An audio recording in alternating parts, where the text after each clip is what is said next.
If you're watching this video, you are probably bored and in need of a new game to play. Considering my target demographic, I'm pretty sure you're a gamer or something similar. You come to the right place. You should play Limbus Company, a quote-unquote gacha game made by Project Moon that sets in the same universe as Lobotomy Corp and Library of Ruina.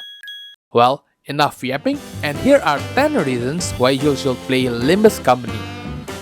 The first and the most important one is Limbus Company is a gacha game, but not as predatory as other, if not most gacha games. The game is completely free to play friendly, since with enough willpower, even a free-to-play players can get nearly anything in the game. The only thing I personally would recommend is the Battle Pass, which can cost as low as $6.25, or the average price of $8 if you do it right. This video right here explains more about it, feel free to check it out. But compared to other game Battle Passes, which could cost $10 or even $20 and last for a month or two, Limbus Battle Pass lasts for how long the season is, which is pretty long. While the duration of the season varies, the average is more or less around 5 months per season, and that's less than $2 per month for the Battle Pass. Some of you might not be fond of the gacha game stereotype, but let me tell you the number 2 reason. That this game's story is amazing. Hold up. Wait a minute. It's not like your typical, go here you helper, thanks for your help, now F off to the other place, Lamau. It is quite similar, but without spoiling too much, each of the characters are there together for their own reason. Each character is based on a different book from many backgrounds, from American to European and even Asian background. The next reason is each of those characters have an actual character development. Their before and after each of their respective kanto has changed them, for better or for worse. The event stories are basically canon too, and it's a continuity from the main story instead of a branch of one-spin events that barely hold any candle to the main story. Speaking of main story, the story for each kanto is getting better and better, since while it's based on the book, it has its own twists and surprises and leave you desiring for more and more.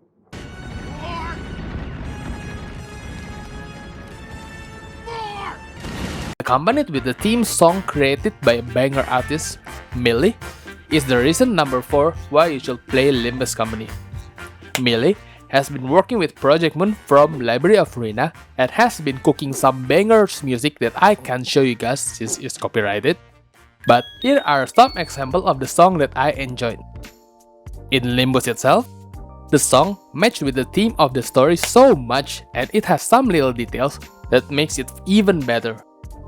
From Limbus, my personal favorite is Kanto 6 theme song, which is Through the Patches of Violet. Enough talking about the story. Let's move on to the gameplay itself. Let's go gambling.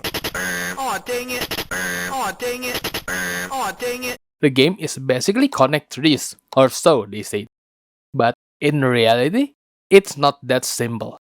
Sure, for casual player it is simple, just win clash and you're fine. You will even be fine if you just press win rate and clash for most of the time. But if you want to go for more, the try-hard route, you have to know way more. Things like level, offense level, defense level, observation level, amount of clashes, static and dynamic multiplier, amongst other things, not including those connect trees that were actually quite useful. But in my opinion, that's the charm of the game, theory crafting. Because there are a lot of things that you can do to make a team, such as synergy, status, resonance, lore-wise, and so much more. It could be wildly varied depending on which modes you want to tackle in, such as the main story, mirror dungeon, excavations, and events.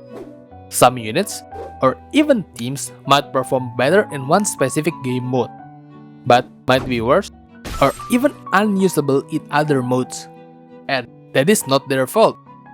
It's just like you in school. You might excel at maths, you little nerd, but you might be bad at sports. That same thing might be applicable to some of the sinners' identities. Take this T-Corp variation of Don Quixote, for example.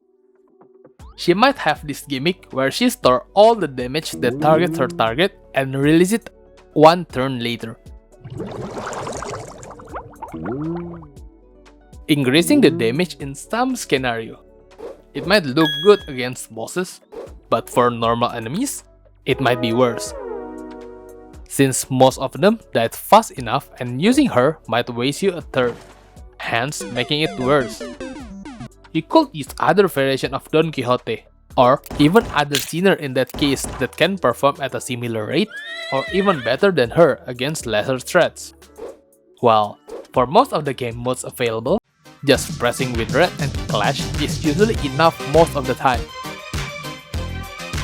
Except for two situations: enemies that need accelerating, and some events. Speaking of events, let's move on to number 6. Limbus Company events cater to every type of players. Well, most of them, I guess. I would classify the community to be 4 big groups. First, the story enjoyer. They couldn't care less about the gacha experience and just want to watch the stories of how this all will unfold. The second one, the tryhards. They will try their absolute best to have a better score than you, so they can flex it everywhere except the game itself because the game does not have leaderboard or something similar. Third type are the theory crafters that we talked before, that can test some cool or even fun team composition for them and others to enjoy. And last but not least, the aesthetic enjoyer, who likes the art or even obsessed about some of them. Limbus event caters to all major group needs. There are X.5 cantos and Walpurgisnacht that contain stories and even lores for some of the units that, as I talked about before, canon to the main story. For tryhards and theory crafters, there are Refraction Railway that you can show off your cool low turn badge to people and to be superior to. And no, I'm not projecting. In the end, events cater to everybody and everybody are happy, and that's a good thing. Moving on to number 7, probably the biggest reason why those aesthetic enjoyers are playing this game is the characters and design are grimy or edgy.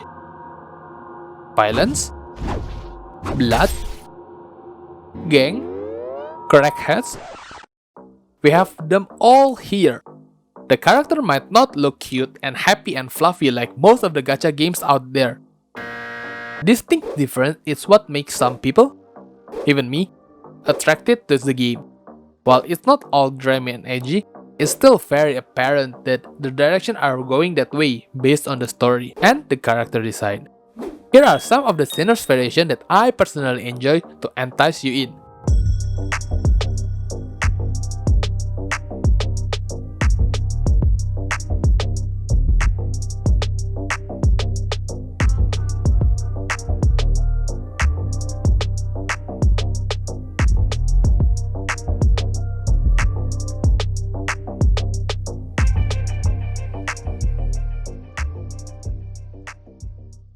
Then, moving on to number 8.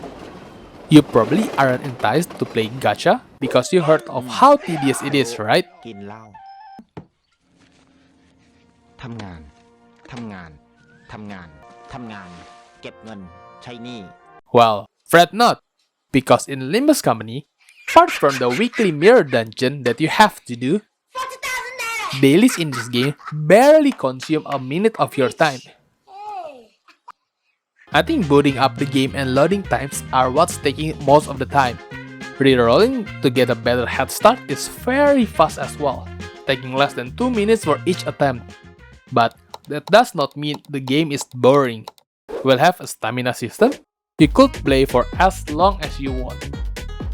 Most people spend their time either grinding for resources in excavations and mirror dungeons, or grinding for their own ego in Refraction Railway. No, not those ego. your ego. If you want to spend more time, but not a fan of doing the same stuff over and over again, may I interest you for the ninth reason? Reading.